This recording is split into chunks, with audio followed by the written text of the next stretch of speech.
Welcome to our Curious Amalgam, the weekly podcast brought to you by the Antitrust Law section of the American Bar Association. Our Curious Amalgam explores the fascinating and increasingly overlapping world of competition, consumer protection, data protection, and privacy law. Each week, we bring you leading global experts on the most compelling issues of the day. Enjoy the show. Hello and welcome to our Curious Amalgam, the official podcast of the Antitrust Law section of the American Bar Association. My name is Matt Reynolds. Today's episode is Are You Ready to Respond? Developments in Competition Law Dawn Raids. The work of a competition lawyer is usually complex, often interesting, and sometimes stressful, but for most, moments of high drama are few and far between. One notable exception to that is the Dawn Raid. For attorneys in private practice, this can often come in the form of a panicked early morning phone call from a senior executive or in-house lawyer at a client. I need you to get here now. The FBI are here with a warrant. They're telling staff to go home and they're gathering up our computers. It's at moments like those that in-house and outside counsel alike might think to themselves, was I prepared for this? If not, should I have been? And how could I have been? And most importantly, what do I do now? Today we'll be discussing what dawn raids look like in today's technological world, both in the United States and abroad. Joining me for this conversation today is my co-host Matthew Hall. Hello, Matthew. Hi, Matt. If you could introduce us to our guest for today's conversation, please. Sure, thank you. Our guest today is Ashley Latham. Ashley is a lawyer at Linklaters in New York and a member of the firm's U.S. litigation, arbitration, and investigations practice. She has experience in white-collar criminal defense, sensitive internal investigations, and contentious regulatory matters, including antitrust and cartel matters. She serves as vice chair of the Antitrust Law Section's Cartel and Criminal Practice Committee. Hello, Ashley, and welcome to the show. Thank you so much, Matthew. It is my absolute pleasure to be here today. Thank you very much. Well, you're welcome, and thank you for coming on. As Matt mentioned, we're going to be talking about dawn raids in the US and elsewhere today. This is a very fast developing and changing area with the regulatory methods changing, some of the underlying legal powers changing in some jurisdictions. Companies face difficult practical issues when responding, while at the same time there are significant risks from not cooperating in full, including fines for obstructing the investigators. So Ashley, maybe we can kick off by you just giving us a view of the key trends that you are seeing in dawn raids in the US and elsewhere. Absolutely. Well, let me start just by saying that in the US, there really hasn't been that much going on in recent years. A lot of the activity has been happening elsewhere. As far as I'm aware, there have only been 2 recently reported dawn raids in the US. One was in June 2024 when the FBI reportedly conducted a raid on the Atlanta offices of Cortland Management, which was in connection with the DOJ's now closed criminal investigation into RealPage for allegedly unlawful information sharing practices facilitated by algorithmic pricing tools.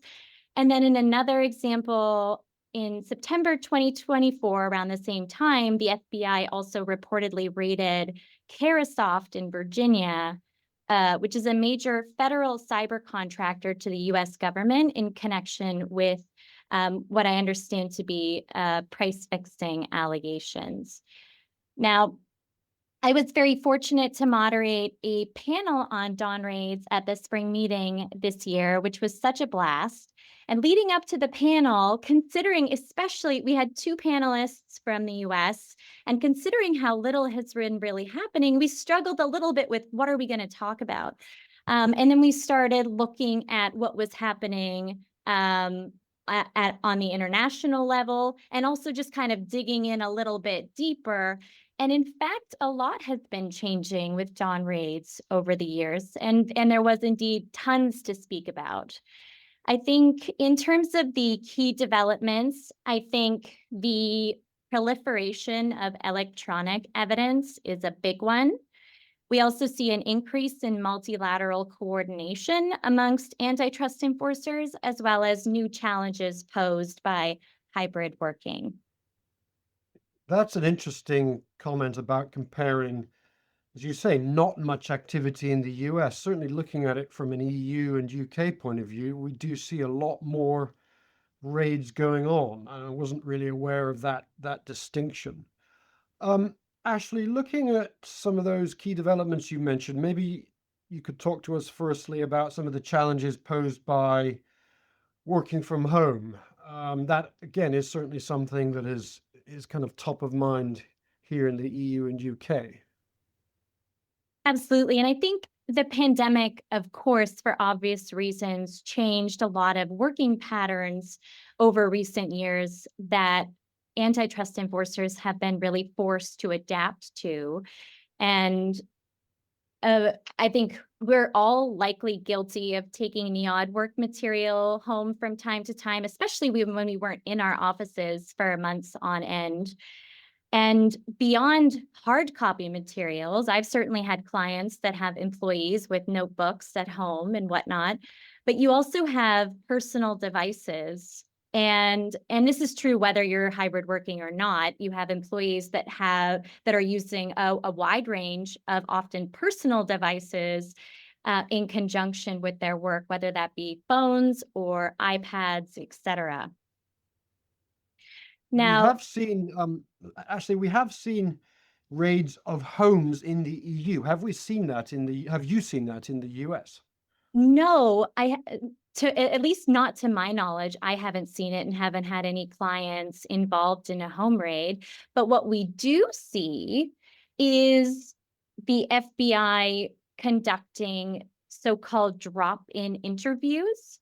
So, for example, I had one client where, in conjunction with dawn raids that were happening in the EU, the exact same day, the exact same morning, our client got a phone call.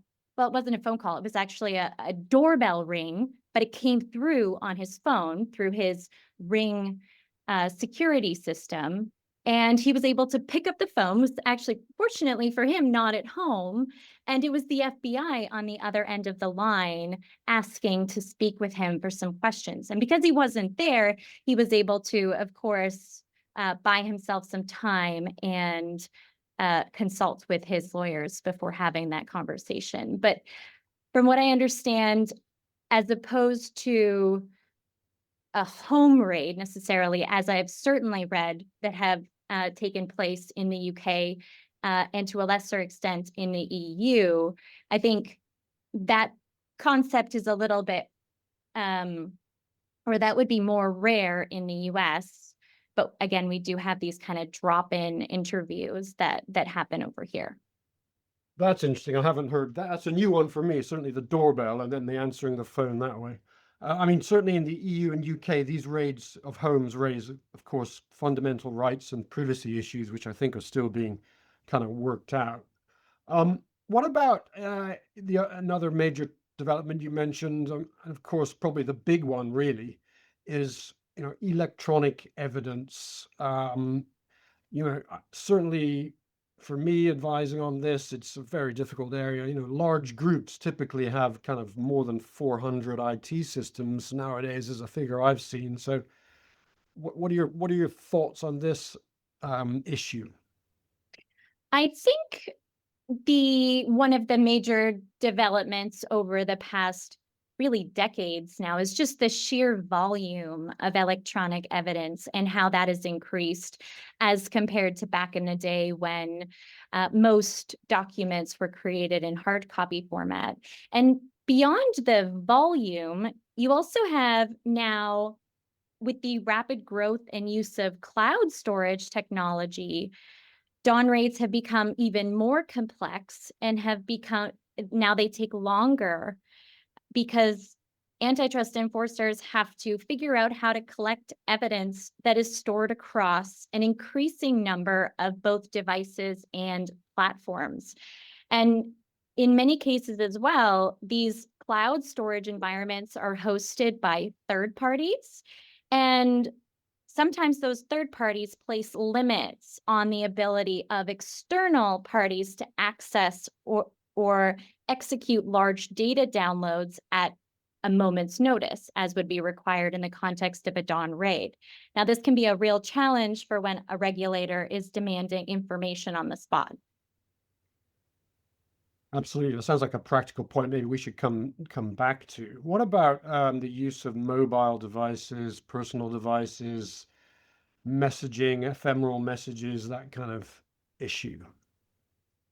I think that it is certainly an issue that employees are using an increasing number of different devices in their work, and also with their different applications and whatnot on their devices. And in many instances, companies don't necessarily have a clear understanding of which devices that their employees are using and how exactly they're using them, and in particular, how they're using them for work purposes. And without clear policies in place advising employees that the extent to which they use their personal devices for work could subject them to potentially having to hand over those personal devices, of course, we see practical problems with that when there is something like a dawn raid or even an internal investigation. Yeah, and then you get the issue of mixing personal data with business data, don't you? Exactly. And I think basically it's an unavoidable issue. If you're using your work device for personal information or a BYOD for work, then inevitably you're going to get your personal data potentially grabbed, aren't you? Absolutely. What about moving off some of those key developments, Ashley? I know something else that you were discussing on that panel you mentioned and you've thought about is the area of legal challenges.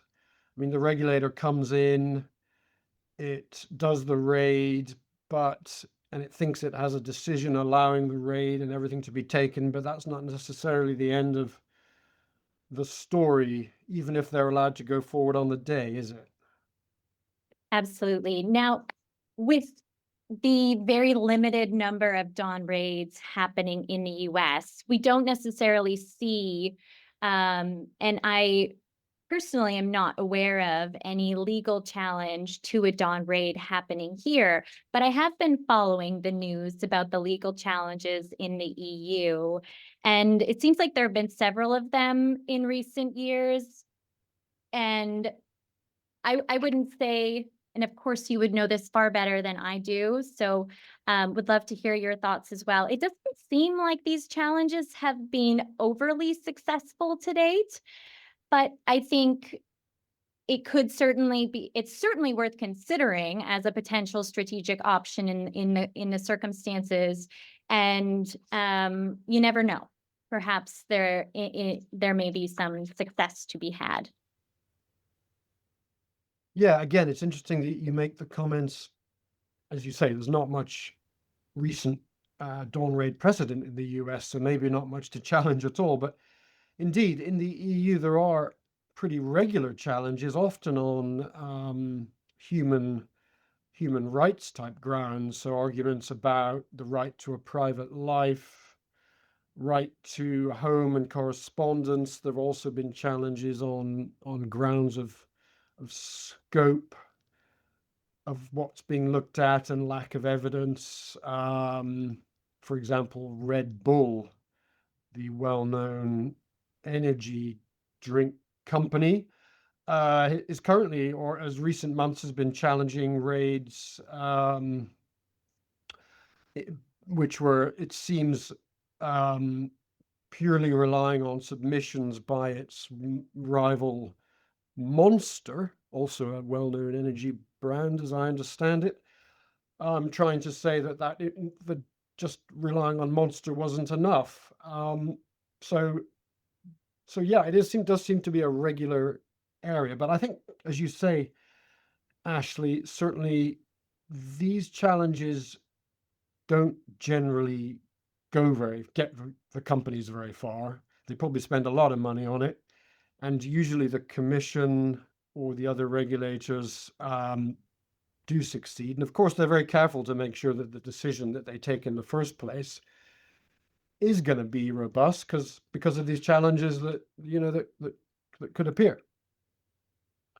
Absolutely. And I thought I was recently reading about the Simrise's challenge into the Dawn raid that happened, I think, around May 2023 or so. And I don't believe Simrise was successful in its challenge, but I also notice that the CMA closed its investigation into Simrise just a few weeks ago. So it could be that challenge fed into that in some ways, perhaps unrelated. Again, I think you would know better than I would, but I just thought it was an interesting development.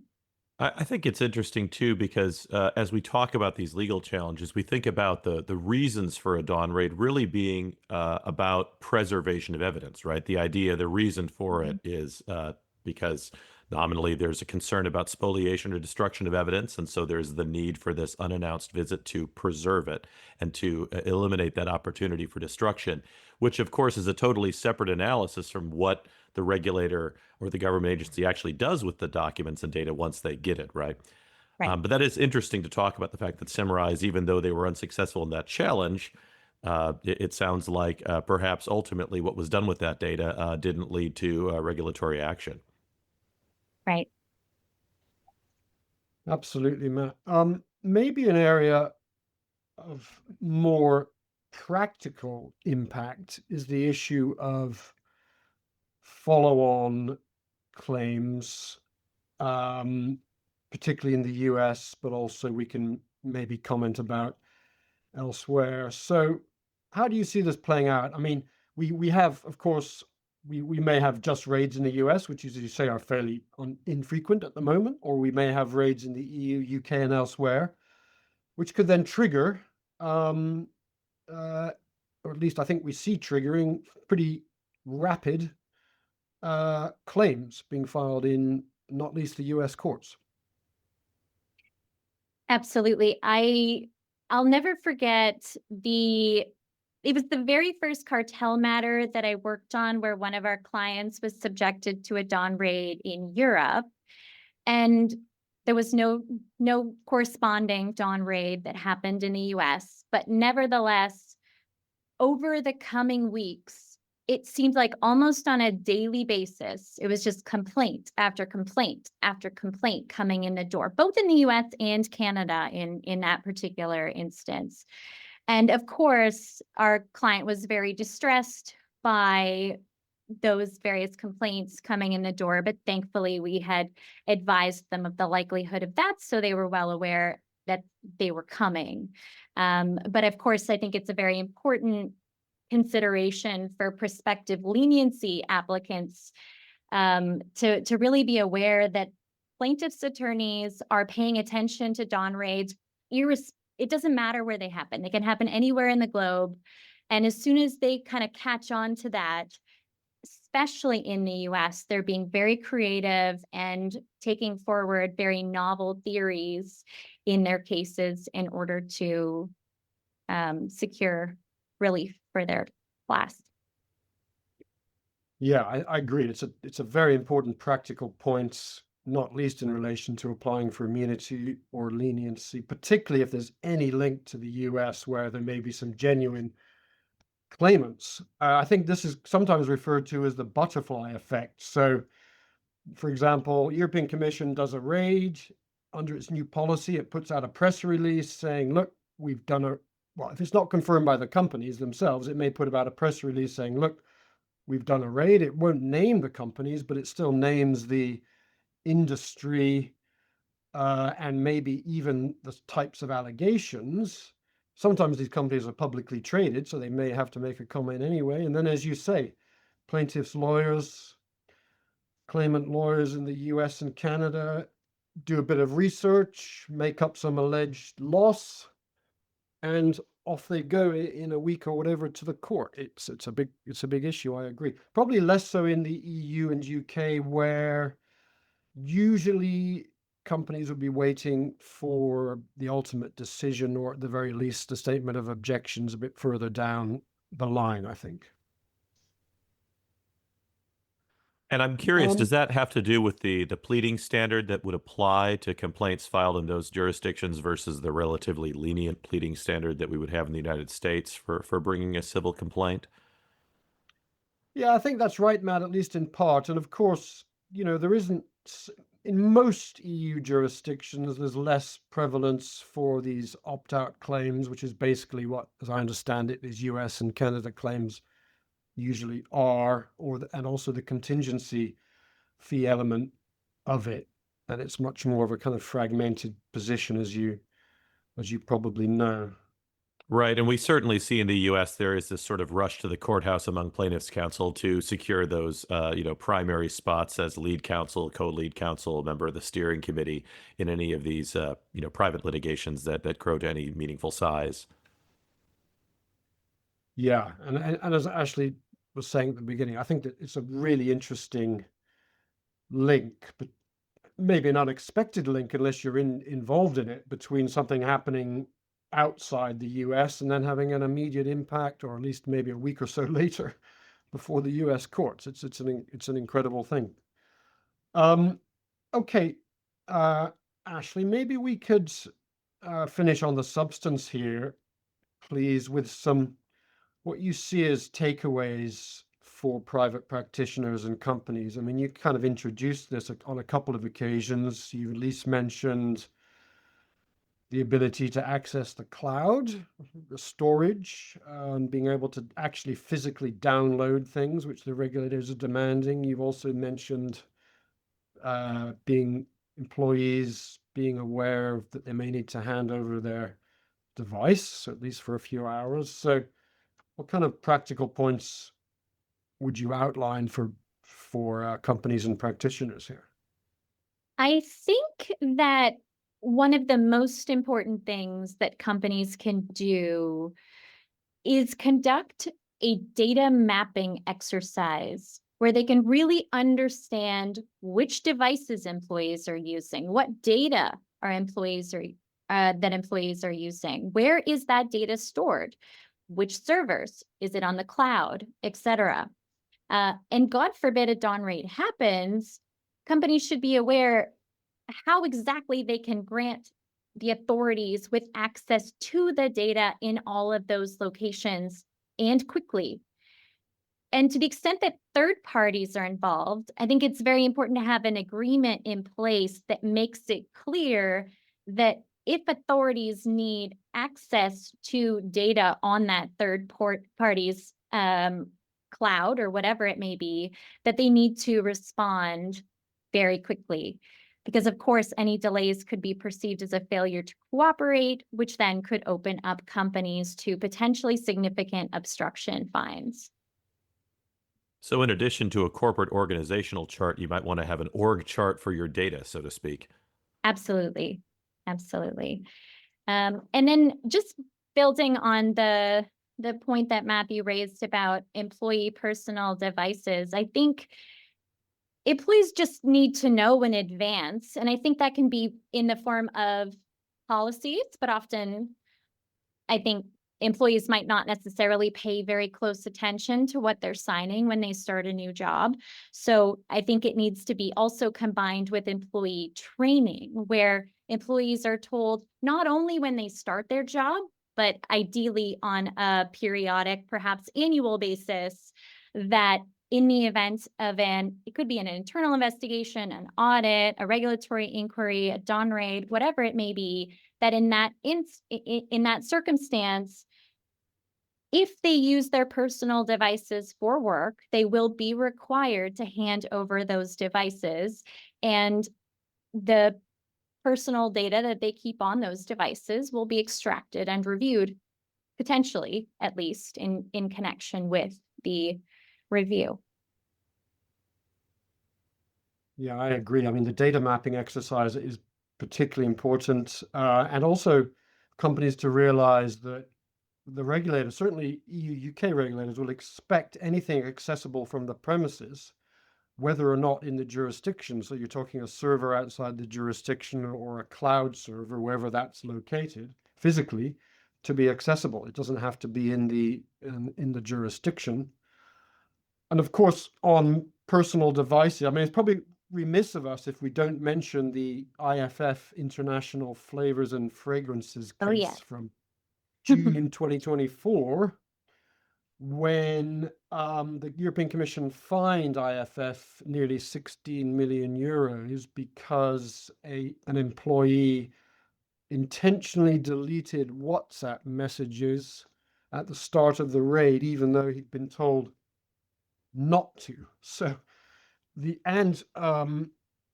company of course admitted it and the fine was reduced. They even managed to get those messages back, but the company was still fined. So I think the guidance that you mentioned in the training must cover, WhatsApp and similar platforms. And I would just add to that I think the consequences of evidence destruction and the potential fines that it opens up the company to should also be part of the training, so that employees understand that if they do delete evidence, that there are real life consequences, not only for the company, but also for them potentially.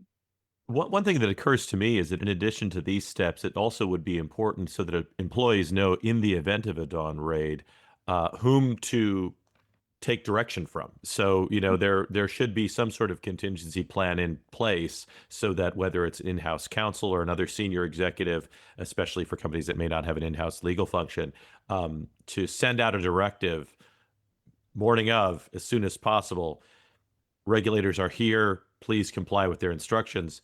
Because I think that's something that arises frequently in employee, especially if you have offsite employees in satellite locations. They may be looking for direction, and obviously they see a badge or they see a warrant, and they're going to respect that, but also are worried about, what is corporate management going to say. So it seems to me that a part of that contingency plan would have to be some sort of communication plan internally that will give employees clear directions, documented directions that can be relied on later. Absolutely. And I think that should be part and parcel of any dawn raid policy, that companies, especially if they're operating in multiple jurisdictions, should have in place, particularly if they're in an area of business where dawn raids are more frequent, but really in many large businesses with multiple offices, I think it would be advisable. And I think a communication plan is part of that, but I think it would need to be broader. And also, you probably want to have perhaps one global framework and then individualized office policies that employees can very easily access on the day of and are also aware of in advance through some sort of training so that they know what to do. Absolutely. I think we're referring to a type of escalation plan, and also, of course, the document hold and preservation obligations. Interesting to note for UK listeners that the rules or the law recently changed in the UK, so that in some cases it's much more strict now in terms of what companies need to do in order to, in some cases, even proactively preserve those documents, and that needs to be really carefully thought about. Finally, Ashley, on the substance here, maybe what about post-raid analysis? I mean, it should, I mean, we call it post-raid, but it probably would normally start actually during the raid, the company trying to work out internally what's happening, what it needs to do,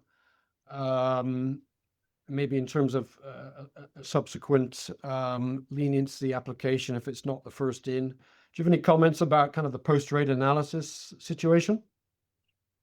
I think it's really important for companies to really take stock of what exactly has been collected in terms of information, data, documents by the enforcer. And I think that would also be the time to really start thinking about whether any of the challenges that we discussed, if there are any sort of grounds for bringing such challenge, whether it be exceeding the scope of the warrant or anything of that nature, I think that is really the time where you want to start collecting the evidence to support a challenge like that. Yeah, and also in terms of looking at the materials, I think what we're often seeing now is, there's so much data, as you mentioned at the beginning, there's so much data and information taken that, you can't physically go through it in the old way by, reading each document. And I think you really need to use AI, machine learning tools as much as possible to go through that material and, try to get the machine to tell you what on earth has been going on. Yes, of course. Absolutely. Well, thank you so much for this very substantive discussion of Dawn Raids. In our podcast, we also have a segment where we like to get to know a little bit more about you as a person and not just as a competition lawyer. So with that, we have a couple of closing questions for you. First of all, if you could tell us something interesting or unusual about yourself that maybe some of your own coworkers might not know about you. Of course. I think so. Before I went to law school, I was a flight attendant for Emirates Airline, and I lived in Dubai for a number of years. So that was a great experience, gave me the opportunity to travel really all around the world and on someone else's dime, which you often don't have the opportunity to do in your 20s. And in some of the most luxurious planes in the sky, if I'm not mistaken. Absolutely, absolutely. That's fantastic. Well, we like to close each episode with a segment that we like to call the Curious Hat. And now it's time for the Curious Hat. So today's Curious Hat question is a bit of a two-part question because the second part depends on how you answer the first part. The first part is, do you like to cook or bake?